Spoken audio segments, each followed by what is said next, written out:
with your main Chip Washington. When it comes to information, the main got an arsenal. Bring you up to speed with what you need. He's the local and nationwide news feed. Let's talk about it. Dialect to do something about it. Chip got the floor wide open if you got questions about it. Man, it's the show that brings you to your raw. To solve all problems, it starts with real talk. Real talk. It's real talk. It's real talk. It's real talk. It's real talk. It's real talk. It's real talk. It's real talk. It's real talk. It's real talk. It's real talk. It's real talk. It's real talk. It's real talk. It's real talk. It's real talk. Yeah. Welcome to Real Talk with your host, Chip Washington. It's real talk. It's real talk. It's real talk.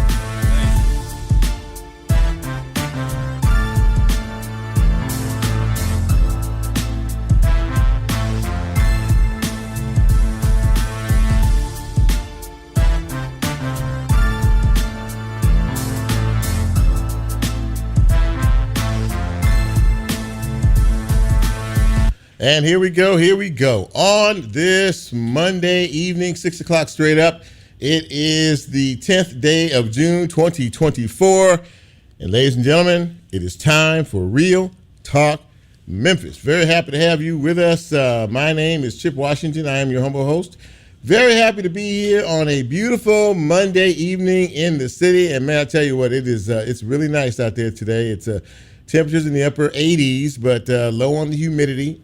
Let's enjoy that for the next couple of days, because by the time we get to Thursday and into the weekend, temperatures are going to shoot up over 90 degrees, and the humidity will be back too. So, yeah, welcome, unofficial summer, which will be here in another few days. But in the meantime, in between time, let us enjoy what we have. It is good to be here. I'm glad the Lord got me down here safely and in one piece down here at Crosstown Concourse. So we could do this little show we like to do each and every Monday from 6 to 7 p.m. And we're also glad and hopeful that you are doing well as well. And if you are trying to figure out how to find this fine piece of radio broadcasting, well, I can help you with that. I really can. We're on right now live, 91.7 on your FM dial. That would be WYXR. You can also find us on the WYXR app. We're on the TuneIn app live. Just go to TuneIn, type in Real Talk Memphis, and it should get you right where you need to be. And, of course, the next couple of days after the show is posted, as we are a podcast, you will be able to pick us up wherever it is you get your podcast. And, of course, coming along with that, there will be YouTube. So you'll be able to catch us on YouTube if that's your preference. And you can also catch us, as I said, on all the podcast platforms. By the way, did I mention that we are live streaming the broadcast tonight? Well, we're live streaming the broadcast tonight. We're on Facebook Live and all that kind of stuff, if you choose to go that way. So listen, it's good to be here. I was thinking on my way down here, it's a nice night. It's a beautiful evening. I'm sure folks want to get out and do their thing. But, the good thing about radio and shows like this is you can take us anywhere you want to go. On www.wyxr.org. You can find us anywhere in this country, north, south, east, to west, and every place in between. And, of course, we work hard each and every week to try to provide you with the best information that we can dig up. And I think that we have a pretty good show for you tonight. Coming up, Marco McClendon. That name sound familiar? If not, he is the mayor of West Memphis, Arkansas. And Mayor Marco will be joining me in just a few minutes to talk about what is happening on his side of the bridge. A little bit later on, we will speak to a Memphis and Shelby County School Board member. His name is Mauricio Calvo. Mauricio hadn't been on the show for a while, but it's good to catch up. We have a new superintendent. She's making a lot of changes. And we, of course, school board elections are coming up here in just a very short period of time. So a lot going on. We get caught up with Mauricio in just a few minutes. And a bit later on in the broadcast, we speak with Bobby and Derravia Rich. They are the owners and operators of a place called the Black Seeds Urban Farms. Now, if you've not heard of Black Seed Urban Farms, it is a place where they grow fruits and vegetables in areas that are food deserts or food insecure. And, when you find areas like that where there's not a local grocery store or something to that effect around, you don't have a lot to choose from in terms of some of the nutritious things that we are going to, that we need in our bodies as well. Well, they're going to talk a little bit about what they're doing in their community as well. I find this very, very fascinating. And what they're doing as a nonprofit, they're doing what they're doing and they're serving the community for free. We'll hear about that a little bit later on in the broadcast. And, we need more folks, I can tell you right now, just like them. But as we begin this broadcast, we do it as we do every week. We celebrate you. If you are celebrating a birthday today or have one yesterday or one this week, of course, this is the happy birthday segment of the broadcast where we shout you out all over the country. Can't do that unless we say, hit it, Brent. Happy birthday! And here we go. Happy birthday is going out to Felicia Newton. Linda Boswell celebrating her birthday today, as is Ephraim Simmons. Eve Martin Farmer is celebrating a birthday today. I can see Lola out of the corner of my eye when she sits after her show. And I always know when she's coming. She's gotten up, ladies and gentlemen, which means shout out to her eminence. Happy birthday to James Goulage. John Mask celebrating today, as is Maurice Woodward Sr., Dorothy Woodruff Cockrell, and Melanie Richardson Smith. Lola. And a very, very happy birthday to my sister. This Wednesday is her birthday. She is my favorite sister. Happy birthday, Tony Robinson. Tony, happy birthday. You made another trip around the sun, and you got the birthday shout out from your sister. For each and every one of you out there celebrating a birthday, we hope that this day has been filled with fun and laughter, and we hope to be with you next year for your next trip around the sun. Thank you, Bren. So we learned this afternoon about a death of someone who was a pioneer in the civil rights movement. Reverend James Lawson died yesterday at the age of 95 years old. Of course, he was very big in the civil rights movement, a very close personal friend to Dr. Martin Luther King. And he was one that was instrumental in setting up the trip for Martin Luther King to come back here during the 1968 sanitation strike. Unfortunately, of course, this is where Dr. King lost his life.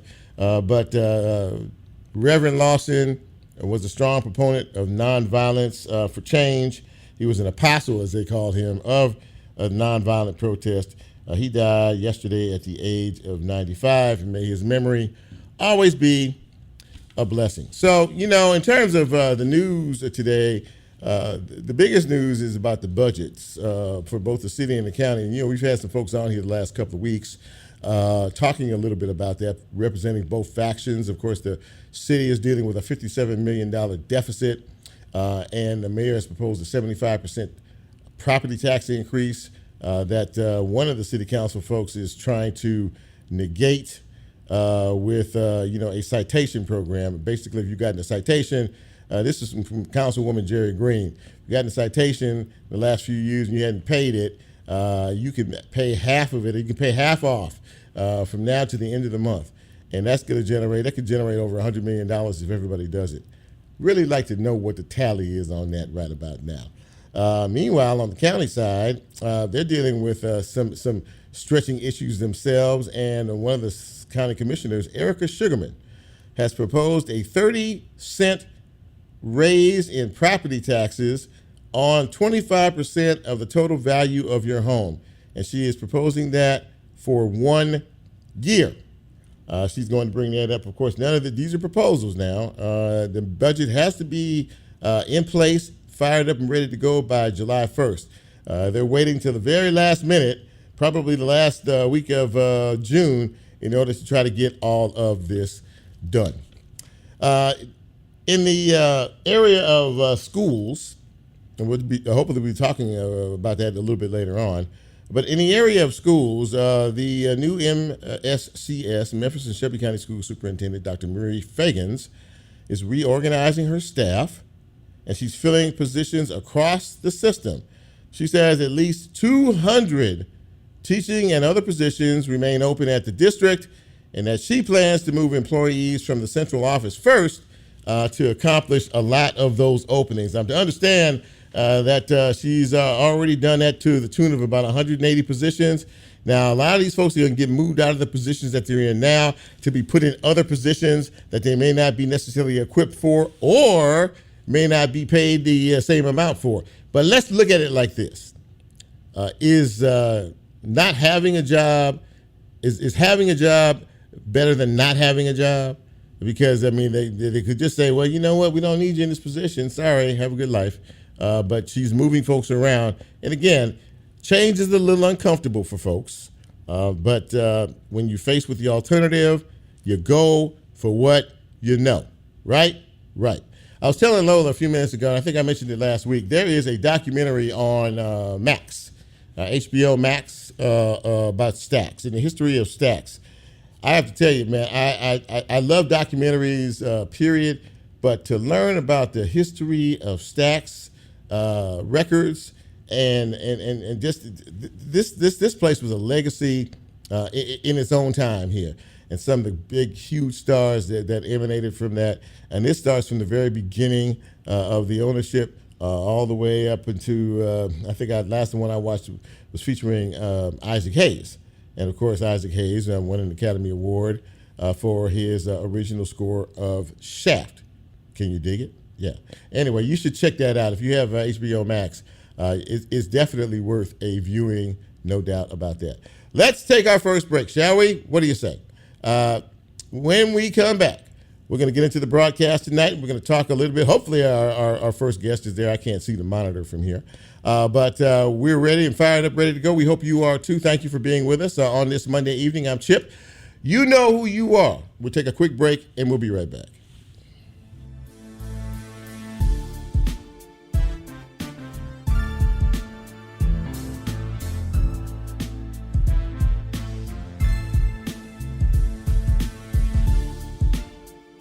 If you like Real Talk, here's a way you can get involved. Do you have a show topic idea or suggestion? Want to be considered a guest or have a guest idea? Then send Chip a message on his Real Talk show page and you can be a part of the Real Talk experience. So as he always says, go out and tell somebody. We'll be right back.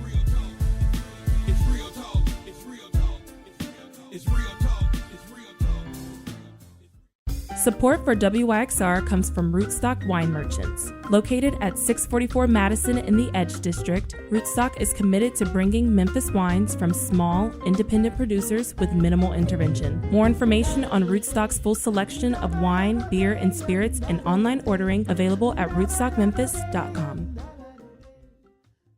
WYXR is supported by Out Memphis, who is hosting their third annual Queer Prom on June 29th at Crosstown Concourse. This event will be a night of dancing and celebration for the LGBTQ+ community and allies of the Mid-South. More information can be found at queerprom.org.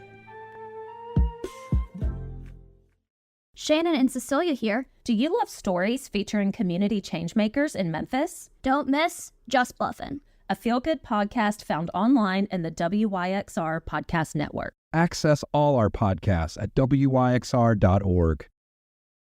Hey, I'm Amy, host of Sonosphere on Monday at 4 p.m., and you're listening to WYXR 91.7 FM Memphis. I'm here today to ask you to further your impact with the station with the city's soul by joining the ranks as a WYXR mid-level donor today. Join us in championing a more inclusive and informed world through the transformative power of the community radio. Visit midlevel.wyxr.org to become a mid-level donor at WYXR, where your investment paves the way for a brighter and more connected future. Mid-level donors enjoy exclusive benefits such as on-air acknowledgments, VIP passes to Raised by Soundfest, and the opportunity to step into the role of a guest DJ. More information about mid-level donations can be found at midlevel.wyxr.org.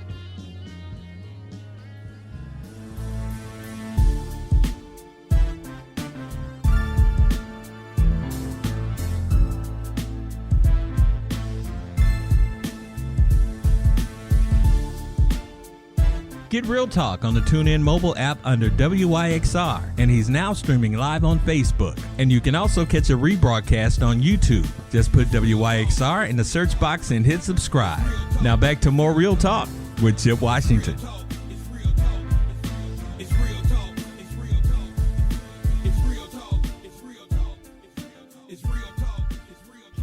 And welcome back to Real Talk Memphis on this Monday evening. Chip with you. And very glad that you are with us on this Monday evening. And, of course, we're always happy when we can talk to our neighbors, what is this, to the west of us, our good friends in Arkansas. And, of course, our very good friend is joining us this evening. He is the Honorable Mayor of West Memphis. His name is Marco McClendon. And Mayor Marco, it's great to have you with us tonight. Can you hear me okay? Yes, I can. Thank you for having me. Well, listen, man, thank you for coming on the show. We know you're a busy fella, and it's always good to hear your voice. We can't see you tonight, but that's okay. We can talk to you, which is fine by me. So you have been busy in your city there. You know, you're growing, you're expanding, you're doing a lot of things. Last week you were a part of a tour, right? I don't know if it was a listening tour or just you going around some of the areas in your city, kind of giving folks an update on what is going on in West Memphis. What was that all about, and how's that going? Well, sure. You know, I got 4 weeks every Tuesday in June. I'm just going around educating the people, issues and things that's going on within the city, being transparent to try to sell them on some ideals and things that I have, and just be able to answer any questions or concerns that they may have for us. Okay, so in terms of all of that, you're providing information, resources, and information to your constituents out there. How would you say things are going from your perspective? I mean, you're always looking to grow and expand and be inclusive in terms of that. How would you say, in terms of the agenda that you laid out, things are going? I think things are going pretty good. You know, you have some more than other issues, but I think for the most part, I think the people of West Memphis know that this is something that we definitely need. Definitely, because the proposal that I'm talking about is infrastructure. I mean, how can you be against fixing streets, cleaning out bayous, closing open ditches within your city, building more retention ponds to be able to hold more water so that when it rains, your city won't flood. Then quality of life piece, aquatic swimming pool. Our high school need a swim team. Our college needs a swim team, as well as a therapeutic pool for our seniors. Our most wisest generation, to give them what they need necessarily to help them in their latter years. And then simply public service. Our police and fire department have done an excellent job. Our police department right now is housed in an old bank, and our fire department that was built in 1961 is like 83 years old. Mm-hmm. It's time to get the men and women who put their lives on the line something that they can be conducive and come and sleep in for 48 hours as a fireman, and then 12 hours a police officer, to make sure that they have a good quality place. Because right now it's like Sunday at our police department. You have to go to our police department, you have to match the button and wait till someone comes to one to answer your question. And that's unacceptable for me, myself. I'm just hoping that the people of West Memphis feel the same way. You know, you like us here in Memphis and many other cities are experiencing an increasing crime, that has invaded your area. It always seems as if criminals tend to find places that are prospering and doing well. What has been your focus in reference to crime and that in reference to your police department? What actions are you taking to try to curtail some of the issues from getting too out of control? Well, first I want to say crime is not that terrible bad. It has risen to a point, but actually what we have done, we have went to a community-oriented policing as well. We just started a new initiative called West Memphis United, which is going to take our police department to help keep us safe to fight crime, but also going to it involves our community. People of the community have to stand and help the police department. We are promoting for parents to get more involved, to keep a leash on their kids, as well as our pastors to get outside the church walls and get into the street. And our parks department has done a wonderful job of getting some things done and fixed and new for our kids, the kids of our community. So we're trying to address those whys or why crime is happening, and we know that there's social and economic reasons. And we're trying to, like with our summer jobs program, many of our kids, over 100 kids right now, is working for the city during the summer.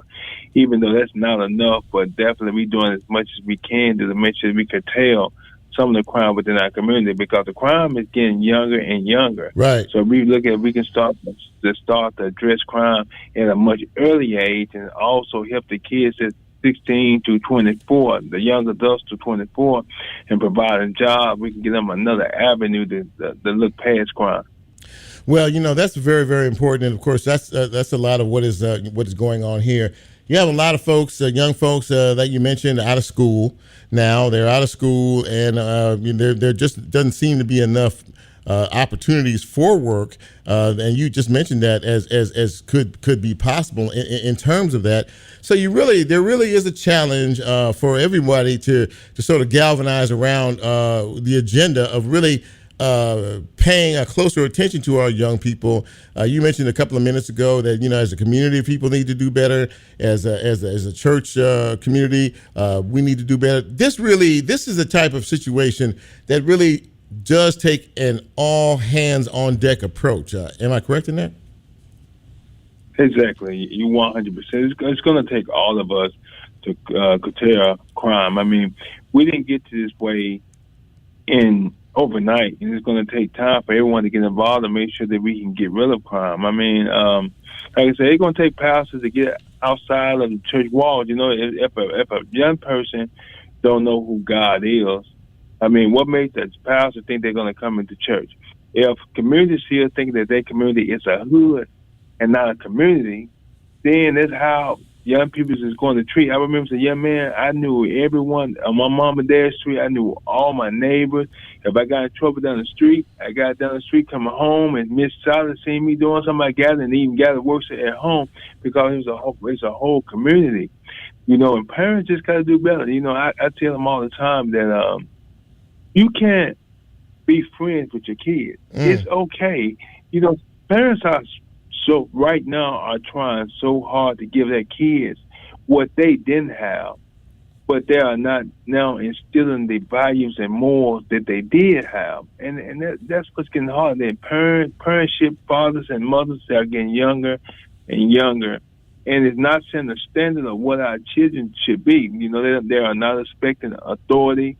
They're going into the schools. I remember one time that we done something in school, and they called mom and dad. I was scared all that door. But now, these days, I mean, parents coming to the school ready to fight teachers without even knowing what the situation is. So, I mean, it's going to take all of us. We're just going to have to take all of everything that we doing now and just flip it around and kind of go back to the old way of learning, the old way of teaching. I guess that what they call it, that Sunday morning establishment or something. But we got to make some difference in what we're doing. Speaking with West of Memphis Mayor Marco McClendon, last time we talked, it's been a while. You were the building of the hotel at the casino was underway. It's been open now. It's a beautiful facility. It has to be It has to be very, very good for the local economy over there. Everybody I know who's been to that hotel in particular really brags on it and raves on it. How big a deal is this from the economic perspective for your city? Well, economically, I can tell you the impact has been from around 7 million to up to upwards of 13 million just a year in taxes that we get. Also, Southland Casino and Hotel has been a big philanthropy within our city. They donate to our police department, fire department, and many other local charities here. So they have done their part. And that's another thing. I'm also including businesses, trying to get them to do their part and address the overall picture of our city, not just crime, but just beautification of our city, marketing of our city. So Southland, what they have done, they have brought us a mini Vegas to West Memphis And, you know, everyone don't gamble, and I understand that because I'm not a big gambler myself. Right. But, I mean, they have brought us up. It has become the largest tourist attraction in this Mid-South area, which has been definitely good for our city, which allows that additional revenue to pay for things that we need, like also helping with street improvements, also helping paying off the 2 new fire stations that are already built and our courthouse. So it helps us do a lot of different things like that as well. So, I mean, you know, it has been definitely good for our city. Before I let you go, what are some of the things that you're looking forward to? What lies ahead for the city of West Memphis, Arkansas, under your leadership? Well, definitely, we got some great new economic retail development projects that I'm getting ready to announce, hopefully within the next month or so, which are big name places that's coming have decided to make West Memphis their home, and I'm happy about that. As well as I'm looking forward to the new quality of life pieces that we get from our new pump track, which is a bike track, as well as from new aquatic centers and different things like that, so that people come here and look at West Memphis as a place that they want to be. Like we spending $12 million right now in our Tilden Rogers Park to get that up and going and established, and that's going to have all new turf baseball fields. So getting more tournaments here that people can decide, okay, I'm coming here with my family. This is a place to want to be, and there's so many different things on that level. It's so many great things about West Memphis. You have a few people that want to hop on what goes on here and goes on there, but the majority of West Memphis is doing great, and I'm looking for greater things to come. Well, listen, man, you have done a yeoman's job since you have been elected. The promises that you made are the promises that you've kept. The city continues to grow, and it's looking good over there, man. It really is, and that goes great in part to your leadership and, of course, the buy-in from the community as a whole. We really appreciate you taking the time, man, to come on the show tonight and talk with us a little bit. Can I tell you one quick thing real quick? Certainly. I want to tell you, that West Memphis next month, we are doing the grand opening on our new Inclusive Park. And an Inclusive Park is a park designed for children with autism, Down syndrome, physical, mental, intellectual disabilities, blindness, sensory, just a whole 9 yards of disability where kids can roll their wheelchair up on our play equipment and utilize it, and that's good for us because we have so many children that may have these defects, and this would be the closest one within over an hour drive to one that nearly or similar. So I'm just happy that we're able to do that, and that actually came from the idea of our young people. 1 year of my first year of our program, I asked them, what can you all do to come up and help us be able to do something great for our city, and that's what they did. So I'm excited about forward to seeing everyone over there when we do that grand opening in a month. Well, listen, man, congratulations on that and everything else that's going on in West Memphis. We really appreciate your time this evening. Thank you for calling in, and thank you for checking in with us and talking with our listeners. West Memphis Mayor Marco McClendon. Mayor McClendon, thank you so much, and we'll talk to you down the road. Thank you so much. Anytime. All right, my friend. Thank you. There you go, ladies and gentlemen. Yes, sir. Updates on what is happening out in West Memphis, Arkansas. There's a lot going on out there. As a matter of fact, if you haven't been out there to check things out lately, you should go ahead and do so. They're doing some big things out there, a lot of work, a lot of good things happening. We thank you for coming on the show. We're going to take a break. And when we come back, we are going to continue the broadcast. We should be hopefully hooked in with our next guest and talk a little bit of school business. How about that, from the Memphis and Shelby County Schools? This is Real Talk Memphis. I'm Chip on this Monday evening. You know who you are. Stay with us. We'll be right back.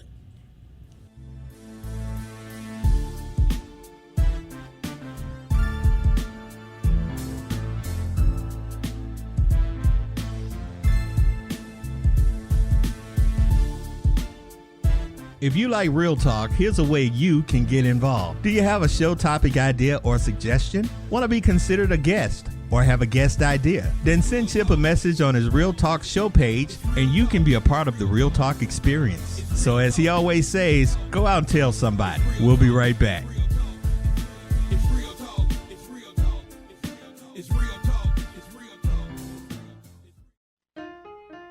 Sunset Jazz at Court Square is a free, family-friendly jazz concert series hosted by Just Jazzin', located at 62 North Main in downtown Memphis. The series is held annually, every second Sunday of May through October, featuring a lineup of jazz artists showcasing different styles from straight ahead to swing. More information can be found at sunsetjazzmemphis.com.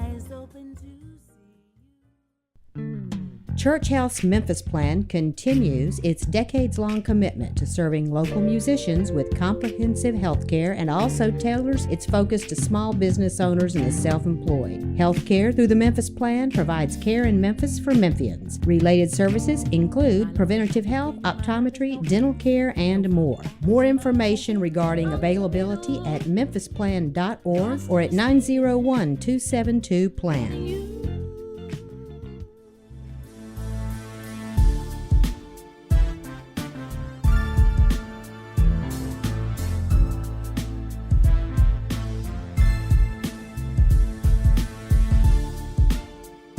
Get Real Talk on the TuneIn mobile app under WYXR, and he's now streaming live on Facebook. And you can also catch a rebroadcast on YouTube. Just put WYXR in the search box and hit subscribe.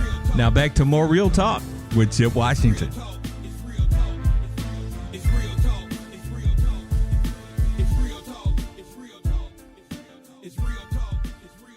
Welcome back to Real Talk Memphis on this Monday evening in the city. Chip with you, and very happy to have my next guest with us tonight. He hadn't been on the show in a while, and it's always good to catch up to him. Last time he was on the show, I believe he had just gotten appointed to the Memphis and Shelby County School Board. He's been there a while now, and I wanted to catch up with him and catch up with the board doings. So please welcome to the show Mauricio Calvo, Memphis and Shelby County School Board member. And Mauricio, it's great to see you, my friend. How are you? Hey Chip, good to see you, man. I'm still a freshman, so hopefully I can get away with some of these questions by saying I'm new. But okay, well we'll try to take it as easy on you as we can. Really appreciate you. Oh, that's good. Come on in. That's what I'm here for. Yeah. Okay. Well, listen. First of all, we have a new superintendent of education. And of course, that was one of the biggest issues going on in the past year or so. Dr. Marie Fagans is now in the seat, and you all have had a chance to meet her. What was there about her that impressed you the most after meeting her and gaining confidence that she could be the new leader of this district? Yeah, well, once again, thank you and all the listeners for tuning in. I'm actually very, very honest. If you look at the record, I did not initially vote for Dr. Fagans. Right. I did it at the end to show consensus and support with my colleagues, but I was one of two or three votes that didn't initially support her. When I met with her, I told her that I have been very impressed by her energy, her passion, her dedication, but two things that were not convinced me at the beginning is that she didn't have the level of experience that the other two candidates had, and none of them had been superintendents. But the second one is that I told her that I said, you're so passionate and such a good communicator, but I also want to make sure, Dr. Fagans, that you are humble enough to recognize when you know what you don't know, because nobody knows everything, right? So in this type of roles, you have to be confident enough to portray, confidence but you also have to be humble enough to know your weak spots. She assured me that she would be that person, and over the past few weeks that we have got to know each other, I feel that she's doing a good job. She's in a tough spot right now. We are in the footprints of foothills of approving a budget. So this is a tough time, and it's going to be a test to her and to the board on the decisions that we make moving forward. Yeah, absolutely. That right now she has said quite bluntly that we have a major deficit in terms of teachers in the classroom, and she is basically turning the central office upside down, and she's moving folks out and moving them into open positions in and around the district. She also talked about the possibility down the road of schools being closed. There are age issues with our schools, Mauricio. There is quite a bit, really, to deal with here in terms of all of this. And you mentioned the great challenge that not only besets her, but all of you on the school board. Not only that, there is an election coming up in just a couple of months. So it really is a full plate these days, is it not? Absolutely. And I want to reassure people to hold us accountable, to become informed, to communicate with us. I'm accessible. I'll put my phone number here if you want it. Like, people can text me. I prefer people to text me, and I'll meet with whomever in groups, by one-on-one. So you mentioned a lot of things that are on the pipeline. The most important thing is that we have to continue to ensure, Chip, and this is not a political speech, that we do right by students, right? I have 2 kids, 3 kids actually, but one is already graduated, that attend our public school. So this is really, really important. Now, I think it's a stretch to say that we're turning the central office completely upside down. We're making a lot of changes, and I am aware that those are tough choices. But there's a combination of things that are happening here. One of them is that we have the end of COVID funds. So the money that we got from COVID, a lot of that money is drying out. So we knew from the beginning that money was not going to be there forever, right? The number 2 is that we continue to fail the majority of students. And when I say that, it's only 1 out of 4 children are reading at grade level. Right. So we have a lot of challenges that you know and many of our listeners know. So on the one hand, as a board member, I have to hold the superintendent accountable for their decisions, but we also have to support that change is needed. If we keep doing the same thing, we're going to keep getting the same result. Now, that doesn't mean that everything has to change, but I hope that you understand, when you have 14,000 employees and 200 schools, we have to make some changes. Again, I am not completely satisfied. I should say I'm dissatisfied with the way some of these communications have gone out, because I think they have created confusion. And to be fair, like, we're learning about some of these things even through the media. So we're expecting the superintendent to be better communicated with us, with the board, and with the public. But we also understand that change is going to have to happen, because we owe that to every student in Memphis Shelby County Schools. One of the things, too, that she mentioned, and you mentioned it, too, the test scores in reading and math. She said that she is particularly concerned about that. This is going to take a all-hands-on-deck type of solution to try to turn this around. And with the shortage of teachers, qualified teachers in these classrooms, Mauricio, does that not make the challenge even a bit more steep? Well, absolutely. And that is why, again, the how is up for debate, but the what is deploying for more people from central office into the schools. We need to go back to see if the way we're doing this is the proper way. But the idea that we need more. So let me just tell you this. We have almost 15,000 employees, 14,500, right. Only 6,000 teachers, which means the majority of people in the district are not working directly with students. Right. Last year alone, we went the entire year with about 250, 300, depending how you count, vacancies. This means classrooms that didn't have a teacher. So we do have to deploy people into the classroom, because our primary goal is to educate. Now, again, I know some people don't want to hear this, but I took an oath in office to do what was best for the students of Memphis Shelby County Schools. Now, I understand that people's salaries are being impacted. There's a lot of anxiety. Right. We need to do right by people, but we also have to do the right. We owe this to taxpayers. Dude, like, this is not our money, right? Like, I told the superintendent this. We have to do 2 things for every position that we have. Do we have the funds to support this? Can we afford it? Like, that's being responsible. Number 2, do we need you? Do we need you where you are? And if the answer to either one of those is no, we have to proceed in the most humane and possible way to tell people, like, we're going to have to make some changes. Again, I'm not happy with the communications, but the premises is what matters here. We have to do right by kids. Our students have so many needs, and at some point, people like myself had to make decisions on little people or taller people, right? And I'm here to tell you, I'm an advocate for little people. Like, that may not be the best political answer that I can give you, but I'm here to serve right now, and that's what I'm doing. Well, Yeah. No, I was going to say, well, it's an honest answer. I mean, you're being very honest and frank about this. I mean, in terms of communication and in terms of some of the things that need to happen. Some people are in positions now that they're being told that you're not going to be in that position anymore. We're going to move you here. There's pay discrepancies involved in that. There's hurt feelings involved in that. And they're trying to be comfortable. And again, we have to look at that. Now, the job of the superintendent is to do that, right? Like, we are a governance board, not a managing board.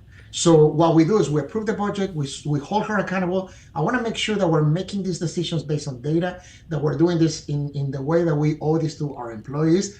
But again, change is going to be tough. By no means I'm saying that I don't care about people. That's not what I'm saying. But we ultimately, our primary responsibility is to the students. And since we're failing so many students, we have to do something about it. Is the board, would you say, you as a body, are you all galvanized in your thought process? I mean, where is the board on this? I mean, are you all focused? Are you behind her efforts? I mean, I know there's some ups and downs there, and there's some rough patches, but I mean, as a body, generally, are you in support of what she's trying to do?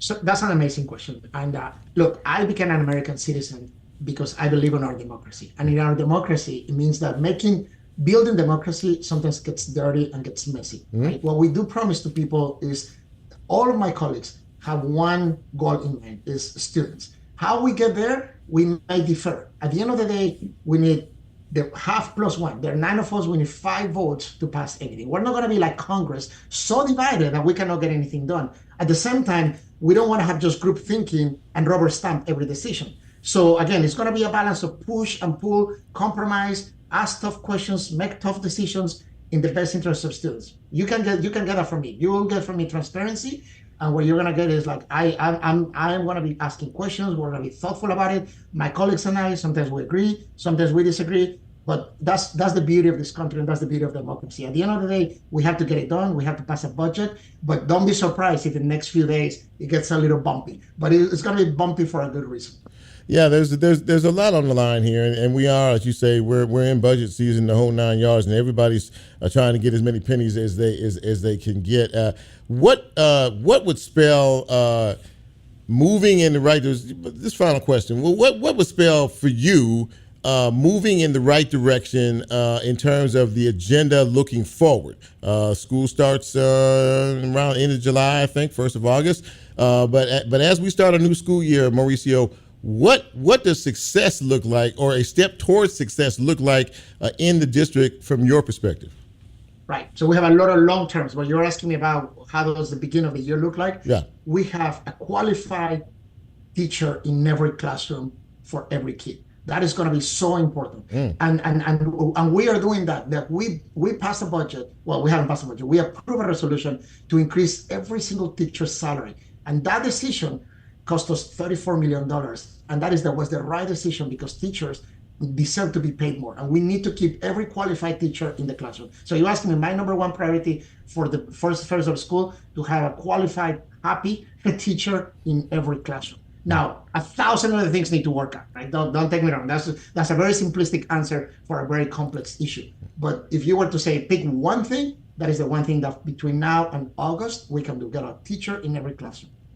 Well, my friend, I appreciate you. I appreciate you because you've always been straightforward, you've always been honest, and you've always been a man to tell the truth, whether it hurts or not. And that's what we need. We need people who are willing to say, hey, it's not perfect. We're working on it. We're doing the best we can, but our hearts are in the right place.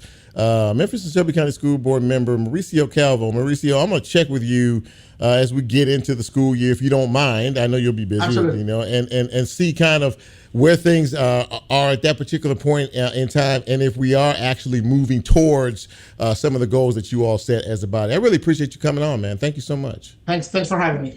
Don't forget to vote, people. Thank you so much. Absolutely. Take care. Mauricio Calvo. Yes, sir. Mauricio Calvo, ladies and gentlemen. Yeah, very honest, very straightforward and frank about some of the challenges that face us in this upcoming school year. We'll take a final break, and when we come back, we will continue on this Monday edition of Real Talk Memphis. Don't go away. We'll be right back.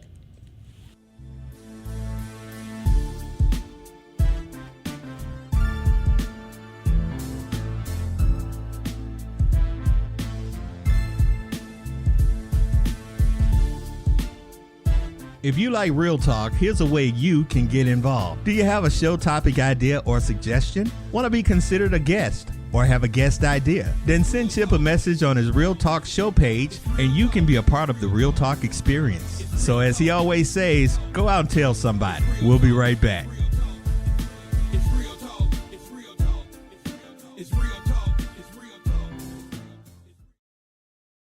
WYXR is supported by Out Memphis, who is hosting their third annual Queer Prom on June 29th at Crosstown Concourse. This event will be a night of dancing and celebration for the LGBTQ+ community and allies of the Mid-South. More information can be found at queerprom.org.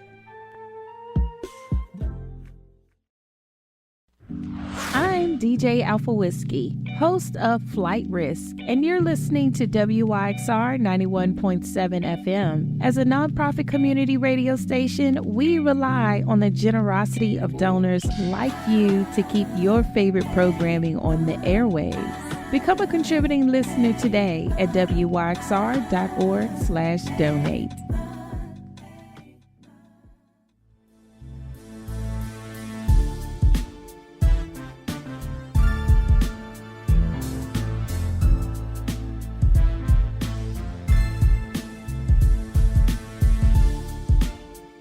Get Real Talk on the TuneIn mobile app under WYXR, and he's now streaming live on Facebook. And you can also catch a rebroadcast on YouTube. Just put WYXR in the search box and hit subscribe. Now back to more Real Talk with Chip Washington.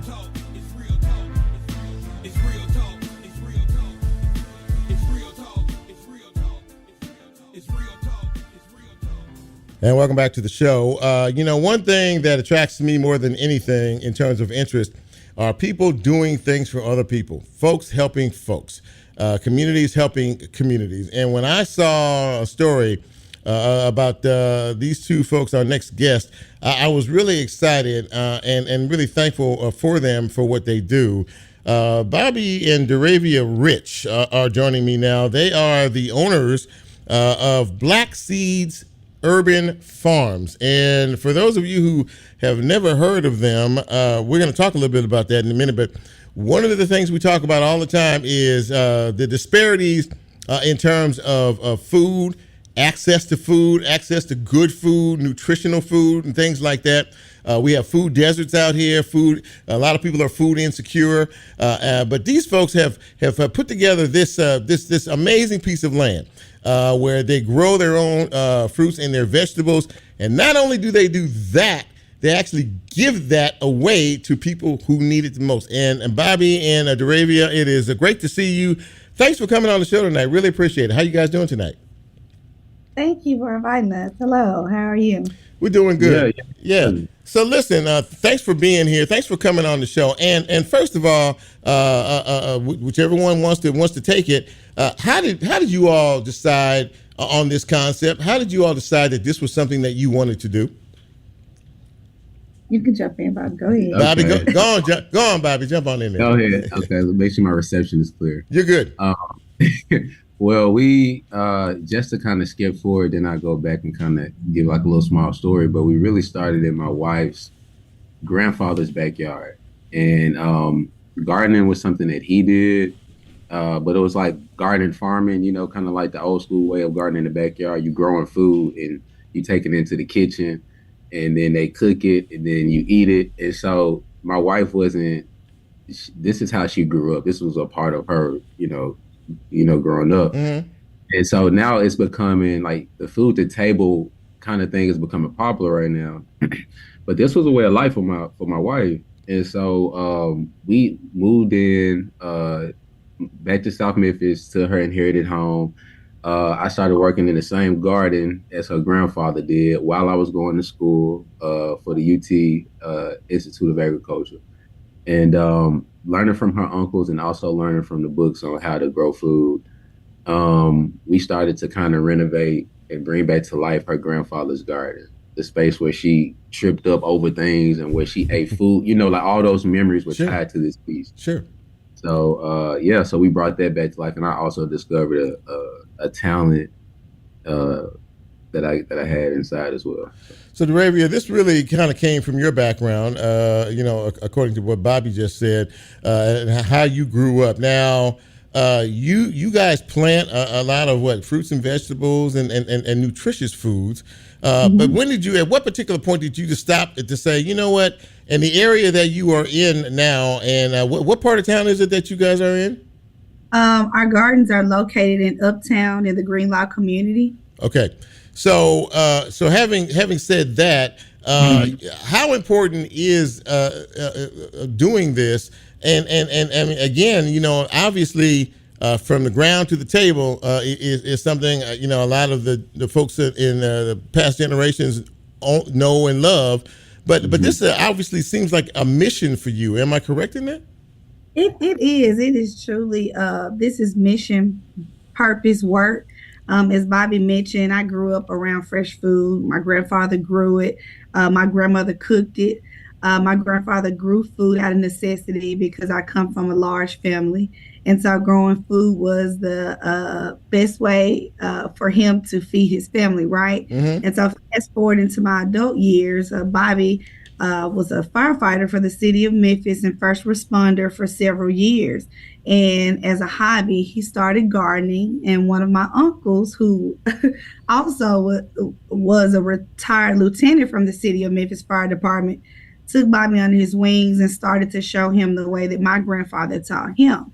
I come from a underserved community. I am a native of the Magnolia Castaic community. And so I have seen how communities can be disinvested in. And the community that I am from is definitely one of those underserved communities in Memphis. And so not only did I grow up in a community that lacked fresh food, it lacked many things. And so when I got older and actually moved back home to Memphis, Tennessee, Bobby and I lived in Nashville for close to 12 years. Mm-hmm. When I came back home, I, noticed a lot of disparities and barriers that a lot of Memphians were having. And so when Bobby started growing food just as a hobby, he was growing all this different stuff. Chip, he was growing tomatoes, peppers, okras, cucumbers. He was growing all of the things that my family liked to cook, right? Like a lot of the things that your family liked to cook. Everybody's family. A lot of Black families, right? Yeah. You know the things we like to cook and eat. Yeah. And so he was growing all of these things, and my Aunt Brenda and my Uncle Bubba would cook it, right?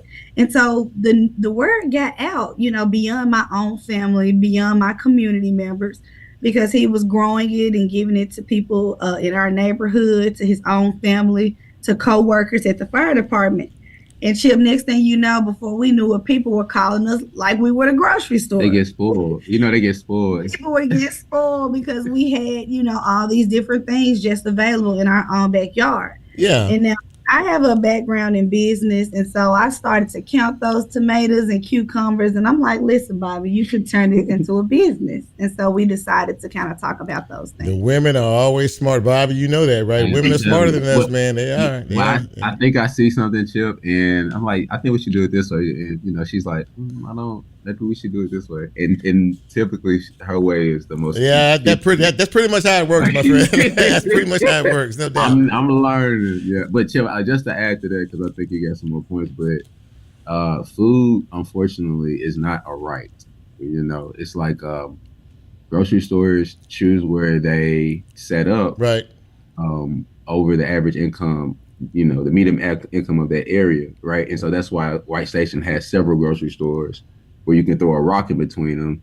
But the disparities and the food apartheid and all that stuff, it's in these intentionally disinvested communities, right? And so this is an answer to that, but then we also have larger scale answers on how to bring food to these communities as well. So, but now you guys provide food. Kind of piggybacking off what Bobby just said, you provide food to folks in the community that come get it, and it doesn't cost them a dime. It's free. Am I correct in that? Yes, that is correct. That's amazing. That's amazing to me. That's amazing to me. Thank you so much. Through our nonprofit, we grow and give fresh food to people in need. Our community members in Greenlaw are a small group of people who need their fresh food access. Yeah. So we offer it through our nonprofit. And also, in terms of your facility, I watched some of your videos and watched some of the things. I was doing some research before you came on, and you sort of teach folks how to do this. You also have you've also kind of turned this into like an event center. Am I correct? You rent this facility out. Did I see that right? Correctly? You can guess who. Yeah, I know. I don't need to. Yeah, I know. I already know. Yeah, but you know, I'm gonna say this. Communities, especially Black communities, and especially communities that have been intentionally disinvested historically, maybe not now, but they're dealing with that now. Those spaces never get a chance to be beautified. They don't. Like at the time, the chances are that by the time that they're beautified, they've been gentrified as well, and those heirloom folks in the community don't really get a chance to benefit from those gardens, those victory gardens. So it's a space where they can recreate, where they can have weddings, where we can teach people, educate them, yoga, everything. It's a communal space. Yeah. We've had all different type of events, from birthday parties to yoga classes to concerts, weddings. We've pretty much done any outdoor event that you can have there. These are the type of stories that should be told. Now, before you go, you guys won a grant award from an organization, a $15,000 grant award. Congratulations on that again. That was a pretty big deal, wasn't it? Thank you. Very big deal. Through Fiskars, the tool company Fiskars, we are the 2-time recipients of the Project Orange Thumb. And through that grant, we are able to use those funds to continue to sustain our project. Mm-hmm. It has been amazing with adding corporate partners like Fiskars, because they understand what true philanthropy is, and supporting small businesses like Black Seeds. So through those fundings, we have been able to sustain and to continue our operation. And also scale up, Chip, because what we're doing, we want to spread to other communities. We're in the Green Law. We're kind of easing into Smoky City, like Breed Love. Yes, sir. We want to replicate this because the community buys in. It's like they have a bid in. It's not like they're working for another company. Like, this is your stuff, right? And so it's a beautiful thing to see the land get restored and also communities get restored too. Well, Bobby and Derravia, Rich, I am really I'm honored to have you on this show. I hope that there are people out there who are listening to this, and if they don't hear it tonight, it's a podcast, ladies and gentlemen. You can be able to pick up this interview wherever you pick up your podcast in a couple of days. This is the kind of story that needs to be told in this city. This is good news, and these are young folks who are out here trying to do things to help other people in the community. I'm really proud of you guys. I really, really am, and I congratulate you. And Bobby, you did all right, man. You did all right with that when you hooked up with there. Thank you. Thank you, Chip. I appreciate that. He needs to hear that. I take all the wins. Yeah. I got you, man. I got you. Listen, thank you both for coming on the show. I really appreciate it, and I hope to talk to you again down the road. In the meantime, best of luck in all of your endeavors. I appreciate that. And keep doing what you're doing, Chip. We appreciate you, man. Thank you so much. Thank you. Please tell your followers to follow us on Black Seeds Urban Farms on Instagram and Facebook. Yeah, you just did. Thank you. Yeah, take care. Thank you so much. All right, bye-bye. Well, ladies and gentlemen, there you go. That is now that's how you end the broadcast. And as Brent plays us out, I got to tell you something, man. Black Seed Farms, you really need to look these folks up. Black Seed Farms, Black Seeds Urban Farms LLC is their title, and they are. I mean, look, they are an example of how we make our communities better, by one person at a time. I'm so happy for them and congratulate them on their efforts. Thank you all for being a part of the broadcast tonight. We really appreciate it. We hope that you enjoyed the show. And if you did, please go out and tell somebody to tune in Monday nights from 6 to 7 o'clock for another edition of Real Talk Memphis. For Level Lola, for Brand, and for yours truly, I'm Chip. Have a great week. Be safe. Be careful out there. And until next time, we are out.